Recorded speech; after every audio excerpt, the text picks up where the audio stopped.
Hi friends, back to back my YouTube channel Kisan health care में आप सभी का स्वागत है। तो फ्रेंड्स, यहाँ पे हम बात करेंगे कि आलू की खेती कैसे करें। अगर में आप आलू की खेती कर चुके हैं और पैदावार नहीं निकल रहा है, आलू के जो डंठल है उसमें वृद्धि हुआ है और निचले हिस्से पे जो आलू का पैदावार है बहुत कम आपको देखने को मिल रहा है, तो उसके लिए हम क्या करें? इस पे भी बात करेंगे और आलू के पौधे में ठंड लग गया है जिससे कि पत्तियाँ काली-काली हो रही हैं, तो उसका उपचार कैसे करें? इस पे भी हम बात करेंगे।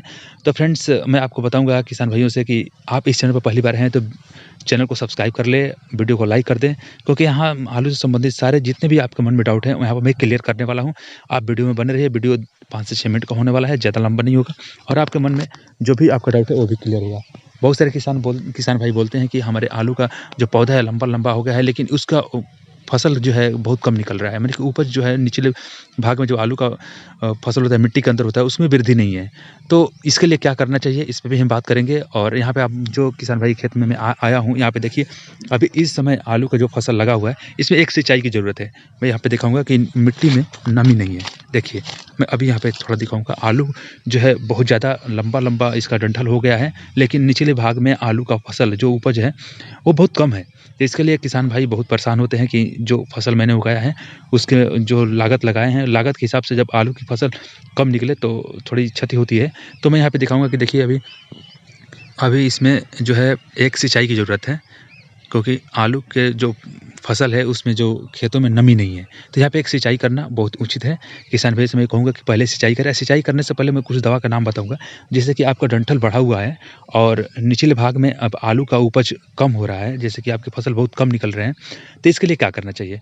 तो फ्रेंड्स, मैं आपको बताऊँगा कि देखिए जब आलू का सिंचाई करने जा रहे हैं तो पहले पानी आप देती हूँ, मैंने पहली बार सिंचाई कर चुके हैं, दूसरी बार सिंचाई करने जा रहे हैं, तो दूसरी बार सिंचाई करने से पहले आपको कैल्शियम अमोनियम नाइट्रेट और डाई अमोनियम सल्फेट, ये दोनों दवा आप यूरिया में मिलाकर आसानी से इसका छिड़काव कर सकते हैं। पानी में मिलाकर छिड़काव नहीं करना है, खेत में बिखेरना है। जैसे आप खेतों में जब खाद बिखेरते हैं उसी तरह आपको बिखेरना है, पानी में मिलाकर छिड़काव नहीं करना है। इस बात को आप ध्यान रखिए। और बहुत सारे एग्रीकल्चर डिपार्टमेंट में किसान भाई कॉल करके भी बोलते हैं कि सर हमारे पौधे जो लंबा-लंबा हो गया है, लेकिन निचले भाग में आलू जो होता है, जो आलू की फसल है, वो ज़्यादा नहीं निकल रहा है। तो इसका क्या कारण हो सकता है? तो कारण यही मैं बताया, आपसे पहले बता चुका हूँ कि आप पहली बार सिंचाई कर चुके हैं और दूसरी बार सिंचाई करने जा रहे हैं, तो आपको कैल्शियम अमोनियम नाइट्रेट और डाई अमोनियम सल्फेट, ये दोनों यूरिया में जो है खाद मिलाकर, यूरिया के साथ मिलाकर आप छिड़काव करके उसके बाद से दूसरी बार सिंचाई करें। दूसरी बार सिंचाई करने के 10 या 15 दिन बाद, ये ध्यान रखिए, 10 या 15 दिन बाद आपको M45 जो दवा आती है, जो आलू के पौधे में ठंड लग जाता है, आलू की पत्तियाँ काली-काली दिखाई देने लगती है। मैं यहाँ पे कुछ पौधों को दिखाऊँगा, यहाँ पे आप ज़ूम करके, कैमरा ज़ूम करूँगा, आप उनको देखने में आसानी होगी। तो यहाँ पे देख सकते हैं पत्तियाँ जो हैं कहीं-कहीं पीला-पीला दिखाई दे रही हैं। ये पीला-पीला दिखाई देने का कारण ये है कि यहाँ पे नमी की कमी है।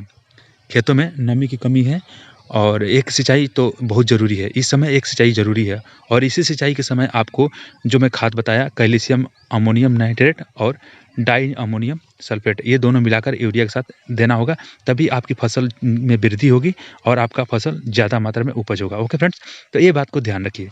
और किसान भाई से मैं एक और बात बताऊँगा कि अगर मैं आपके आलू में पल्ला लग गया है, ठंड लग गया है, तो आपको मैंकोजेब और कार्बेंडाजिम, ये दोनों दवा आप मार्केट से लाकर उसका छिड़काव कर सकते हैं। वो भी मशीन के साथ उसका स्प्रे करना है। जो मैं पिछले दवा बताया था उसको यूरिया के साथ खेत में बिखेरना है और जो मैं दवा अब बता रहा हूँ कि मैंकोजेब और कार्बेंडाजिम, इसको मशीन के साथ पानी में मिलाकर इसको स्प्रे करना है, ताकि आपके पौधे पे जो ठंड लगा है वो उसका ठंड का अवसर ना हो। ये ध्यान रखिएगा। और दूसरी बात ये है कि बहुत सारे किसान भाई बोलते हैं कि आलू की फसल में कीड़े लग जाते हैं।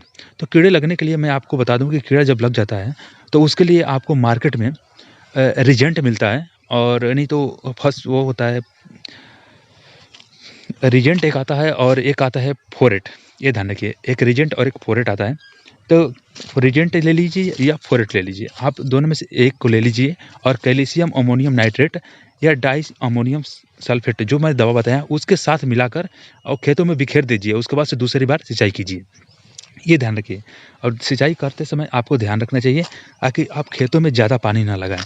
अगर मैं खेतों में जब पानी ज़्यादा लगा देंगे, जो आलू का फसल है उसमें देखिए यहाँ पे खेतों में नमी नहीं है। मैं ज़ूम करके दिखाऊँगा। यहाँ पे देख सकते हैं किसान भाई, खेतों में आपके नमी नहीं है, इसीलिए आपके पौधे जो है पीला-पीला दिखाई दे रहे हैं। और इसमें जो प्रकाश संश्लेषण से पौधे जब भोजन बनाते हैं तो मिट्टी की वजह से जो तत्व उनको एब्जॉर्ब करना होता है वो नहीं कर पाते हैं। इसी की वजह से आपका जो डंठल बढ़ जाता है और निचले हिस्से में जो फसल होता है वो नहीं निकल पाता। तो आलू का फसल का आप ज़्यादा पैदावार लेना चाहते हैं तो आपको ये ध्यान रखिए आगे कितने टाइम पे आपको दूसरी बार सिंचाई करना चाहिए। पहली बार सिंचाई तो सही समय पर हुआ होगा, लेकिन दूसरी बार सिंचाई के समय अभी इस खेतों में पानी की ज़रूरत है, यानी कि नमी नहीं है। तो ये आप ध्यान रखिए, क्योंकि सही समय पर आप इसका सिंचाई करते हैं तो आपका पैदावार ज़्यादा मात्रा में बढ़ेगा। तो ये बात ध्यान रखिए कि आपको रिजेंट या फोरेट क्या करना है कि आप कैल्शियम अमोनियम नाइट्रेट या डाई अमोनियम सल्फेट के साथ मिलाकर छिड़काव करने से कीड़े भी नहीं लगेंगे, आपका आलू का उपज भी ज़्यादा होगा। इस बात को आप ध्यान रखिए।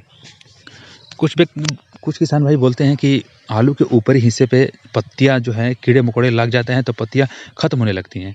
तो उसके लिए क्या करना है कि आपको सेल्ड्रिन या सेन किलर ये ध्यान रखिए, या सेल्ड्रिन ले लीजिए या सेन किलर ले लीजिए, या परफेक्ट सुपर परफेक्ट से लीजिए। और परफेक्ट सुपर करके एक मार्केट में दवा आती है जिसको देहात में लोग रोगार के नाम से बोलते हैं, बट यहाँ पे अलग-अलग क्षेत्र में अलग-अलग भाषा, इसका अलग-अलग नाम है। बहुत सारे क्षेत्र में इसका परफेक्ट सुपर बोलते हैं, बहुत सारे लोग में इसको रोगार बोलते हैं।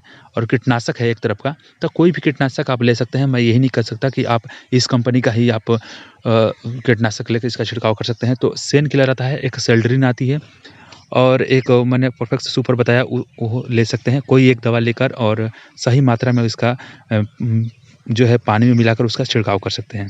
तो ये ध्यान रखिए।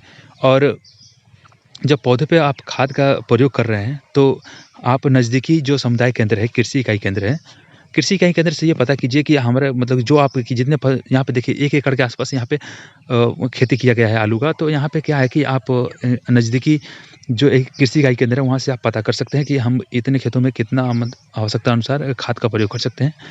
तो आपको वहाँ से जानकारी लेकर ही यहाँ पे छिड़काव करना चाहिए, क्योंकि ज़्यादा मात्रा में अगर आप यहाँ पे रासायनिक खादों का प्रयोग कर रहे हैं तो पौधे पे क्षति पहुँचता है और आपका फसल नुकसान हो जाता है। तो ये बात को ध्यान रखें किसान भाइयों। और मैं बता दूँ कि सबसे अहम रोल होता है आपका सिंचाई। सिंचाई एक पौधे का अहम पार्ट होता है। तो सिंचाई करते समय मैं पहले ही बता चुका हूँ कि आप पानी का जो दूसरी बार सिंचाई कर रहे हैं तो सिंचाई करते समय पानी जो है खेतों में ज़्यादा ना होना चाहिए, नहीं तो पौधे जो है पीला-पीला होने लगेंगे। और जो आपने उसमें खाद डाला हुआ है, जो रासायनिक खाद आप प्रयोग किए हैं, उसका गलत प्रयोग होने लगता है। तो आपके गलत प्रयोग से आपके पौधे नुकसान हो जाएँगे, आपकी फसल नुकसान हो जाएँगे, आपको ज़्यादा क्षति का सामना करना पड़ेगा। तो इस बात को आप विशेष रूप से ध्यान रखें कि आपको समय-समय पे सिंचाई करना चाहिए। अभी इसमें जो मैं किसान भाई के खेत में आया हूँ, जो उन्होंने कंडीशन बताया था कि मेरे पौधे का ये कंडीशन है, तो देखने के बाद ये लग रहा है कि पौधा तो बिल्कुल सही है, लेकिन इसमें जो है दूसरी बार सिंचाई करना चाहिए। दूसरी बार सिंचाई करने से पहले मैं जो आपका खाद बताया हूँ, आप उस खाद का छिड़काव कीजिए। बिल्कुल आप यूरिया के साथ कर सकते हैं या बिल्कुल वही दोनों खाद आप छिड़काव कर सकते हैं, जो मैंने खाद बताया कैल्शियम अमोनियम नाइट्रेट और डाई अमोनियम सल्फेट। ये दोनों खाद मिलाकर आप इसको स्प्रे कर सकते हैं। चाहे आप रिजेंट मिला लीजिए या चाहे आप उसमें फोरेट मिला सकते हैं कीड़े-मकोड़े के लिए। अगर कीड़े-मकोड़े नहीं हैं तो आप रिजेंट और फोरेट ना मिलाएँ, आप ऐसे ही छिड़काव करके उसका सिंचाई कर सकते हैं। तो फ्रेंड्स, आई होप कि आपको समझ में आ गया होगा। तो किसान भाई से मैं यही कहना चाहूँगा कि आप इस चैनल पर पहली बार आए हैं, पहली बार वीडियो देख रहे हैं, तो चैनल को सब्सक्राइब कर लीजिए। सब्सक्राइब करने के लिए नीचे रेड कलर में लिखा है सब्सक्राइब बटन, उसको प्रेस कर लीजिए। मेरा चैनल का नाम है किसान हेल्थ केयर, यूट्यूब पे भी सर्च कर सकते हैं। खेती-बाड़ी से संबंधित सारी जानकारी यहाँ पे दी जाती है और कोई भी सुविधा और लाभ मिलता है कृषि एग्रीकल्चर डिपार्टमेंट से तो आपको बताया जाता है यहाँ पे कि कौन-कौन सी सुविधा फ्री में किसान भाइयों के लिए आया है। तो यहाँ पे फ्री में जो भी सुविधा आता है उसका बताया जाता है। तो आप इस चैनल को सब्सक्राइब कर सकते हैं। वीडियो अच्छा लगे तो लाइक कर दीजिए, अपने दोस्तों के यहाँ शेयर कर दीजिए। ओके फ्रेंड्स, तो आज के लिए इतना ही। Happy nice day, watching for video. जय हिंद।